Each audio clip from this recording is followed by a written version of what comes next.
Olá a todos! Sejam mais uma vez muito bem-vindos a mais um vídeo do canal. Neste vídeo veremos os itens 9, 10 e 11 da introdução do Livro dos Espíritos. E antes de começarmos, já deixe seu like e se inscreva no canal para assim nos ajudar a continuar produzindo mais vídeos. Sem mais enrolação, vamos ao conteúdo. Item 9. O movimento dos objetos é um fato incontestável. A questão está em saber se, nesse movimento, há ou não uma manifestação inteligente. Em caso de afirmativa, qual a origem dessa manifestação?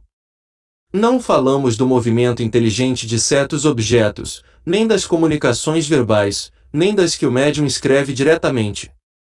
Este gênero de manifestações, evidente para os que viram e aprofundaram o assunto, não se mostra, à primeira vista, bastante independente da vontade, para afirmar a convicção de um observador novato. Não trataremos, portanto, senão da escrita obtida com o auxílio de um objeto qualquer munido de um lápis, como cesta, prancheta, etc. A maneira pela qual os dedos do médium repousam sobre os objetos desafia, como atrás dissemos, a mais consumada destreza de sua parte no intervir, de qualquer modo, no traçar das letras. Mas admitamos que alguém, dotado de maravilhosa habilidade, seja isso possível e que esse alguém consiga eludir o olhar do observador. Como explicar a natureza das respostas, quando se apresentam fora do quadro das ideias e conhecimentos do médium? E note-se que não se trata de respostas monossilábicas, porém, muitas vezes, de numerosas páginas escritas com admirável rapidez, quer espontaneamente, quer sobre determinado assunto. De sob os dedos do médium menos versado em literatura, surgem de quando em quando poesias de impecáveis sublimidade e pureza, que os melhores poetas humanos não se dedignariam de subscrever. O que ainda tornam mais estranhos esses fatos e que ocorrem por toda a parte e que os médiuns se multiplicam ao infinito. São eles reais ou não?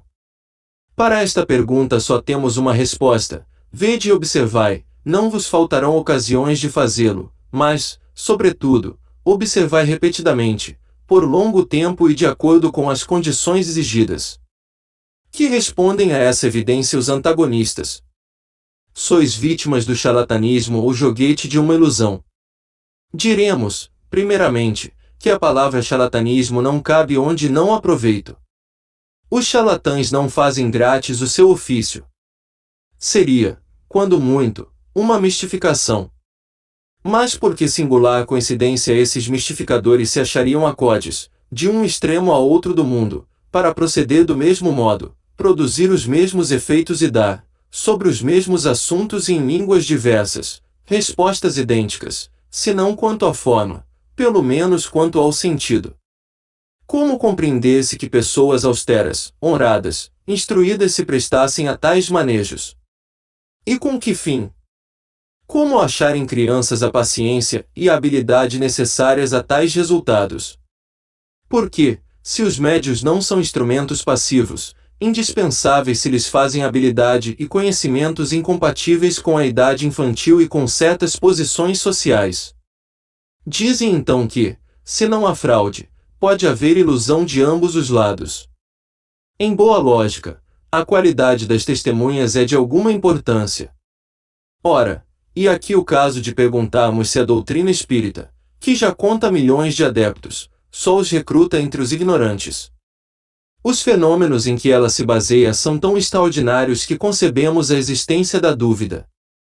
O que, porém, não podemos admitir é a pretensão de alguns incrédulos, a de terem o monopólio do bom senso e que, sem guardarem as conveniências e respeitarem o valor moral de seus adversários, taxem, com desplante, de ineptos os que lhes não seguem o parecer.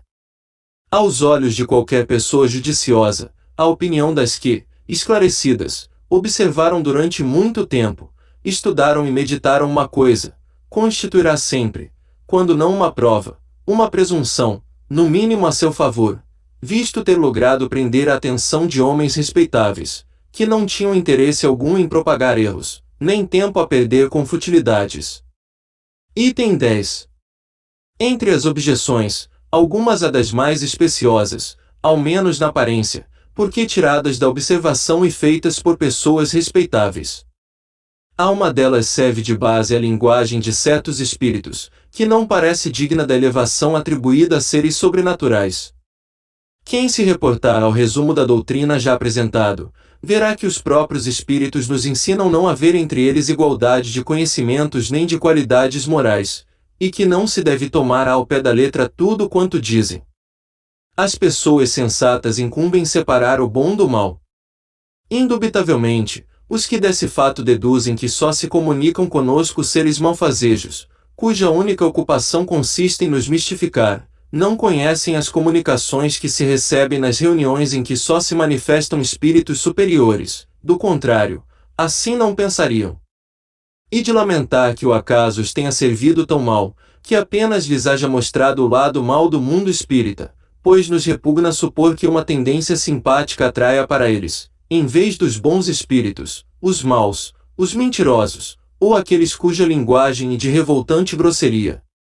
Poder-se-ia, quando muito, deduzir daí que a solidez dos princípios dessas pessoas não é bastante forte para preservá-las do mal e que, achando certo prazer em lhes satisfazerem a curiosidade, os maus espíritos disso se aproveitam para se aproximar delas, enquanto os bons se afastam.